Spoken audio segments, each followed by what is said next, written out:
try and get this fly. See the fly sitting here? And then just to the right of it, there's some nice big drops on the leaf as well. Fly. Oh, and he just flew away. Look at those drops to the right. That's the same tree as what we're looking at just now.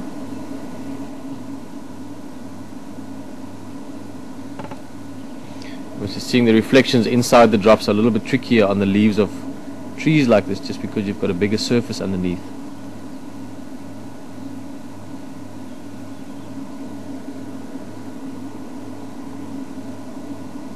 Look at that top drop there. It's basically a little patch of damaged leaf underneath it. That's why the drop is bigger. It's now been sticking to not only a smooth live leaf or living leaf, but also to that patch of dried up leaf. So that's why it's bigger, and it's acting like a little bit of a magnifying glass. Just the curve of the water just slightly magnifying the surface underneath. Just look at that. Look at the details there. Look at those little drops on the right hand side on the very, very edge of the leaf.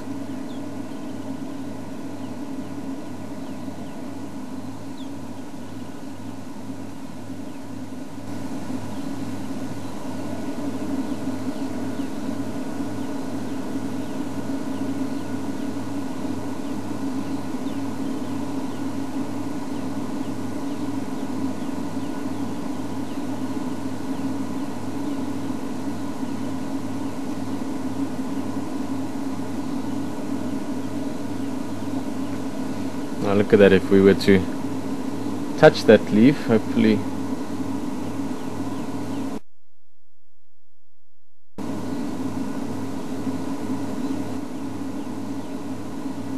no, I was hoping I'll get that water all running down together, but it's a little bit sticky to the surface.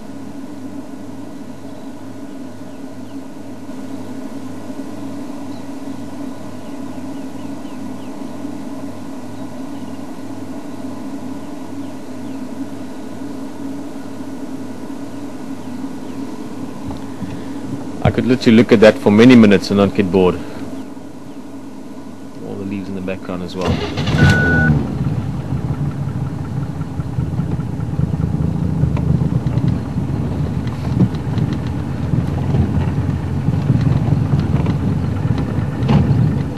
Drops at the top, that's just perfectly symmetrical.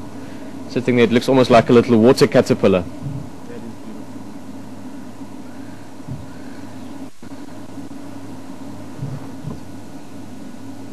Yeah, we're starting to get it. We are going to try and show you one this morning. We're going to have to find quite a big drop. We're going to have to find it close to us. But again, look at that inverted image inside each of those drops. You can see the bottom half of the drop is the skyline basically, or the horizon. In this case, the very sort of grey overcast sky. And the top half of the drop would be the ground and the things around it. The background is grass. Yeah, it looks gorgeous.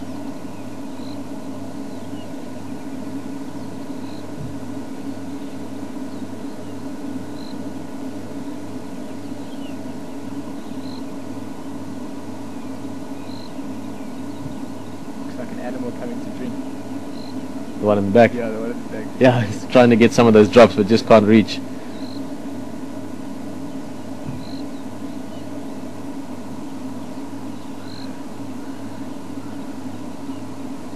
Like I said, I'm going to try not to bore you guys with looking at these things, but I'm sure it doesn't. If any, or all of you, I'm sure, have got similar passions to us out here, just really loving this environment and the beautiful things in it. And that is as beautiful as any painting or as any other sight we might see out here to me.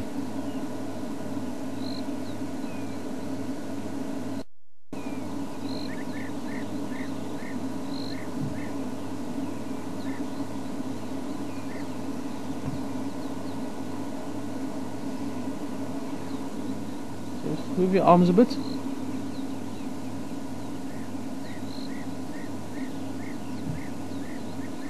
Again, maybe on a bigger screen, Jan, maybe you can tell us, but it looks to me like in that reflection you can actually see a little bit of the shape of the vehicle in it as well. That's why I was asking James to move his arms. It looks like that sort of towards the right hand side, that little shape projecting into the sky might be from us. Don't know if you can see anything from there, Jan. No, not really, Peter. Thank you. A little difficult. Absolutely beautiful.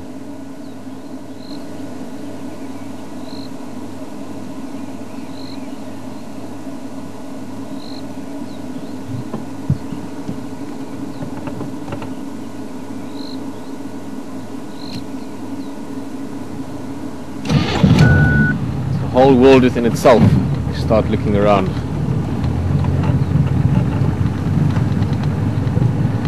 Let's say there's more molecules in a drop of water than stars in the universe.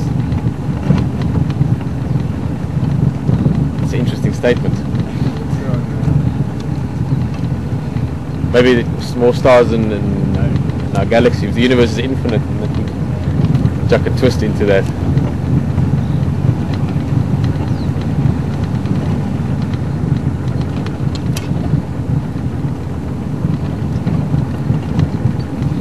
Yeah, it is very fascinating what James is mentioning there, just how many molecules there are. He was looking at drawings and schematics of cells and things yesterday, and we do like to talk about some of these things sometimes. It really is just quite mind-blowing if you think of how this actually works, this whole Earth that we're in. Never mind what we're doing or what other people are doing or what's happening in the rest of the universe, just what's happening inside one of these drops of water up to what's happening inside our world, all the different cells in it and all the different things that make things live. Really is beyond, I think, most comprehension or understanding just how totally amazing and incredible all this is. It's a privilege to be part of it.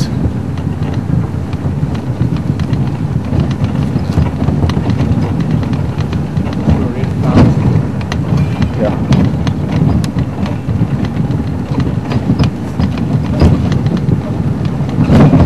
Find a nice big patch just now.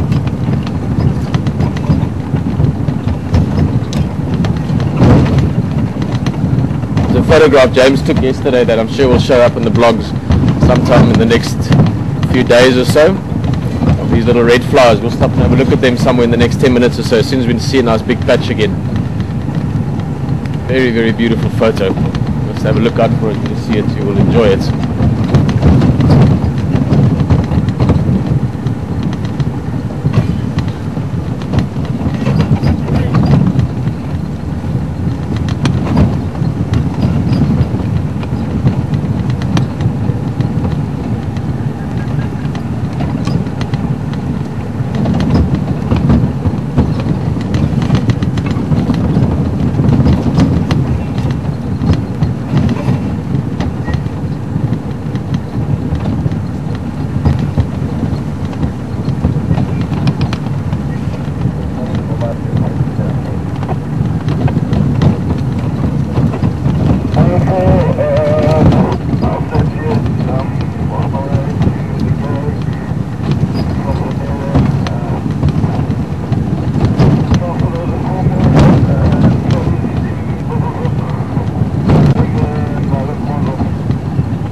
Yeah, that's really funny.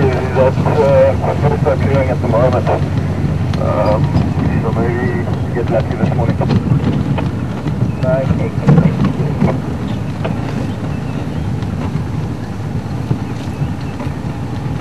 Just the update there from the radio. Solly's still following those line tracks that we mentioned earlier. They came past quarantine in Gari Waterhole last night sometime. They've now gone all the way north into Buffelshoek, so they've left the area that we can move around in. So just so that we don't keep our fingers crossed, but at the same time keep those fingers crossed. There might be other lions around, there might be leopard around. There's a whole bunch of animals that we could find. No one else in Western Gari at the moment, so we could go around this corner and see something. And we're going to keep looking around. Those lionesses that came past last night, maybe some of you even saw it from the waterhole. They've headed up north.